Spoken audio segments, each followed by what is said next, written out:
యుద్ధాలనేవి ఒక్క రోజులో రావు. ఎవడో ఎక్కడో ప్రారంభించేటటువంటి అంశం వన్ బై వన్ చుట్టుకుని వస్తుంది. ఇప్పుడైతే ఉక్రెయిన్కి మద్దతుగా అమెరికా, యూరప్ దేశాలు, అదే సందర్భంలో రష్యాకి మద్దతుగా చైనా. అయితే ఇంకా చైనా కానీ, ఇరాన్ కానీ, ఉత్తర కొరియా కానీ రష్యాతో కలిసి యుద్ధం చేయట్లేదు. అదే సందర్భంలో ఇజ్రాయెల్కి అనుకూలంగా అమెరికా, యూరప్ దేశాలు, తీవ్రవాదులకు అనుకూలంగా ఇరాను, చైనా, రష్యా.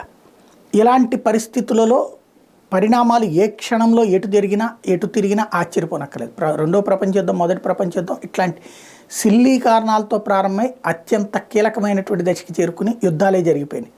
ఇప్పుడు ఇదంతా ఎందుకు చెప్పాల్సి వస్తుందంటే, ఉక్రెయిన్ ఓటమి పాలవుతుంది, రష్యా విజయం సాధిస్తుంది. రేపో మాపో ఉక్రెయిన్ మొత్తాన్ని స్వాధీనం చేసుకుని ఆశ్చర్యపోనక్కర్లేదు. ప్రస్తుతం తనని తాను రక్షించుకునే దశలో మాత్రమే ఉంది తప్పించి ఉక్రెయిన్ ఆ ప్రయత్నం చేస్తోంది తప్పించి గెలుస్తుందన్న నమ్మకం లేదు. ఈ దశలో నాటో దేశాలు భయపడుతున్నాయి, ఉక్రెయిన్ని కనుక రష్యా గెలిస్తే రేపు పొద్దున ప్రమాదం అని. అందుకోసం వాళ్ళందరూ యుద్ధానికి సన్నద్ధం అంటూ పిలుపునిస్తున్నది. చిన్నా చితకా దేశాలు అయితే పర్లేదు, ఫస్ట్ జర్మనీ లాంటి పెద్ద దేశం సైనిక సన్నాహాలు చేస్తుంటే ఇప్పుడు తాజాగా ఆ జట్టులో బ్రిటన్ చేరింది.